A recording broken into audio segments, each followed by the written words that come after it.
What's up nga mga toys?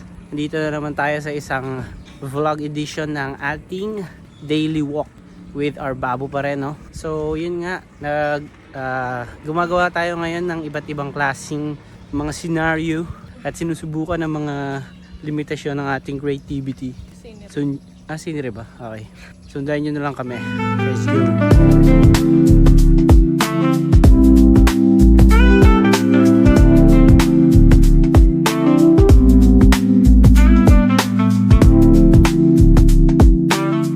Yun nga guys, so this time explain ko ngayon kung bakit kami nagsimulang mag daily walk. So yung daily walk vlog, hindi naman actually talaga siya na sana namin siya plano Ano lang siya, nagsimula lang siya talagang exercise lang.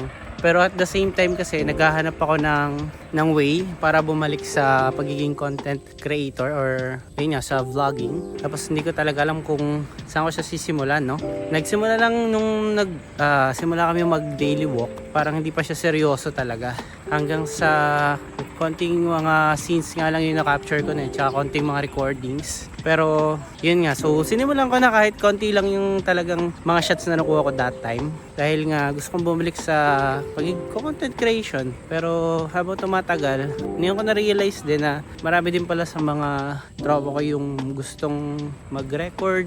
Tapos gustong gumawa ng mga aesthetic shots, So lately ko lang siya nalaman. Tapos madami ding actually mga likers na yun nga, yung mga dati ko na ring followers dun sa previous kong channel. To cut the story short, actually talagang gusto ko lang bumalik sa Fogo Vlog. At ito yung isang way na nahanap ko para magkaroon ng content creation. At the same time, nag-exercise kami, tapos nag-enjoy lang. Pero this time, enjoy ko lang kasi dati talagang todo isip ako nun sa content. Halos yun nga, brainstorming, ano bang magandang content. Kung makikita nyo doon sa dati ko mga videos dito sa page, tsaka sa YouTube, may mga talagang cringy na videos na nandun, Pero, yun nga, talagang kung saan ka lang din magsimula, yun lang din talaga Kasi ikaw na lang yung hahanap mo siguro ng sarili mong comfort zone. Kung ano yung mga gusto mong i-vlog, tulad namin, daily walks. Tapos yung mga simpleng moments na gusto ko rin i-save para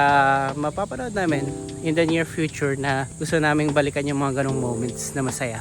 So, kung ikaw isa kang inspiring creator din, simulan mo na.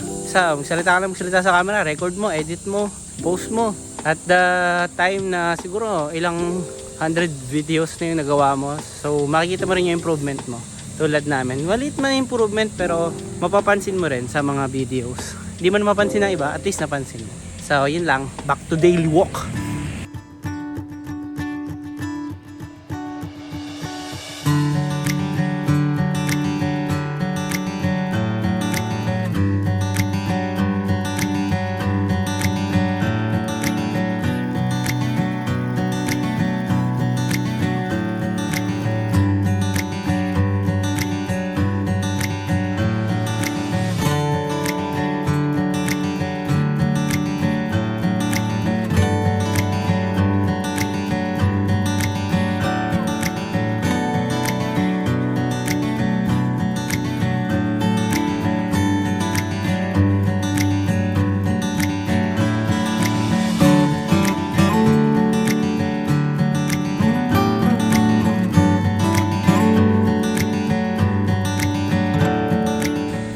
Yo, touchdown na naman with Babu ang ating daily walk.